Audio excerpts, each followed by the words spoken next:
Writing is at the core of all education. And Michigan's, commitment, not just to writing and research writing, but to creative writing is long established. That's just in our DNA.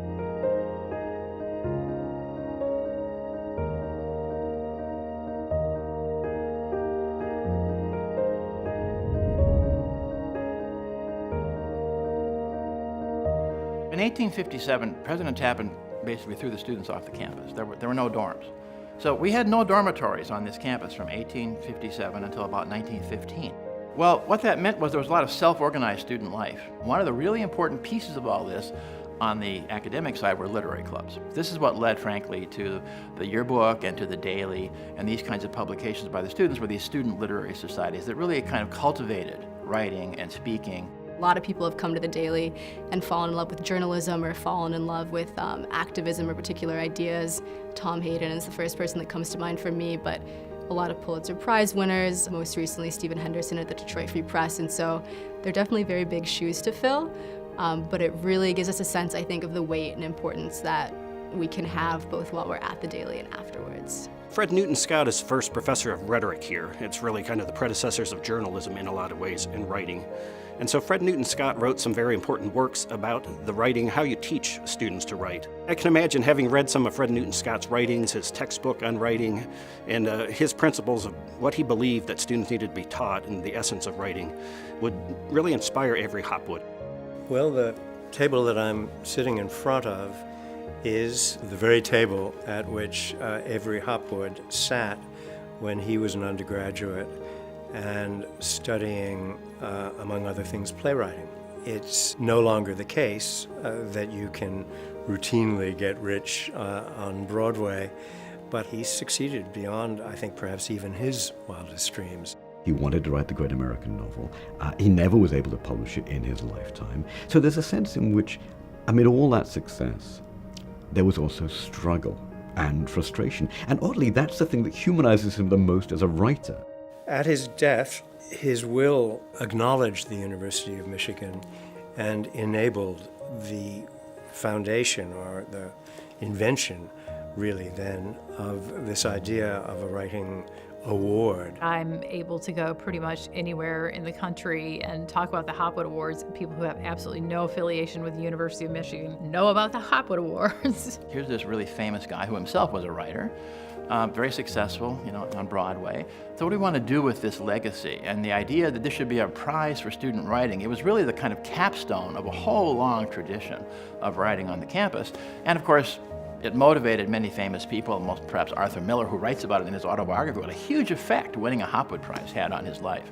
Arthur Miller, came here for that, and he sort of said he'd heard about these Hopwood Awards, and he thought if a university cared that much about writing, it made it necessary to go there. It's not easy to be a writer in this society. It's not easy to listen to all the voices that are telling you you're never going to make it, it's too hard, there's not enough money in it, who will push on regardless of that. And that's what something like the Hopwood Awards can do for a young writer. To get that validation from the university, and then also for the awards from outside judges, some of them very important national writers who recognize something in this student's work that indicates talent. When I received that money and that time to say, they telling me, now you have the opportunity to do what you want, what you are best at. That's really important because it already shaped my life.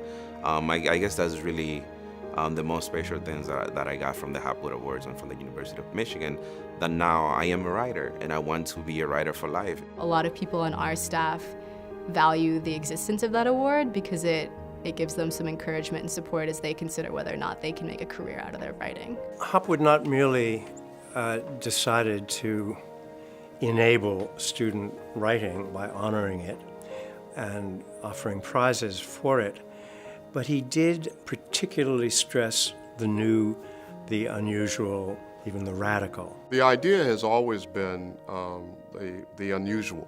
It's always been, let's do something that's very different. You want students to think.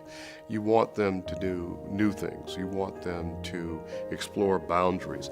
You want them, in a lot of ways, to go beyond where you are. We took that seriously, and we threw the dice, and it was fun.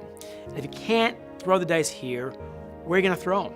Look at the people who've done that. I mean, Arthur Miller, obviously, Lawrence Kasdan, but the list is thousands of people who've taken this promise seriously. You always want to push the envelope.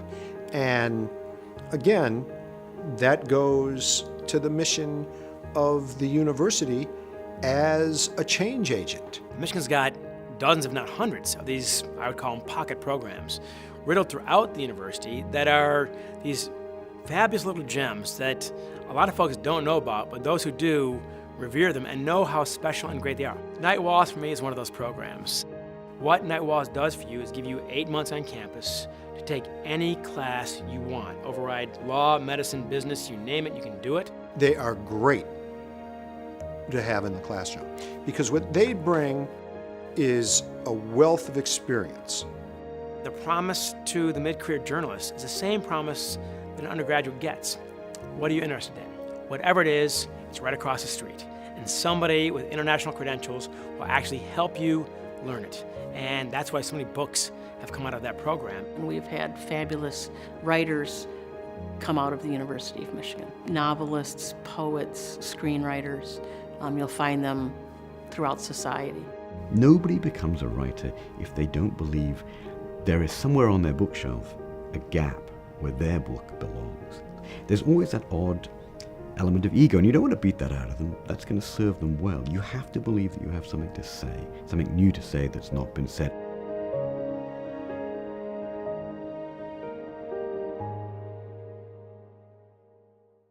Made possible by the Stanley and Judith Frankel Family Foundation.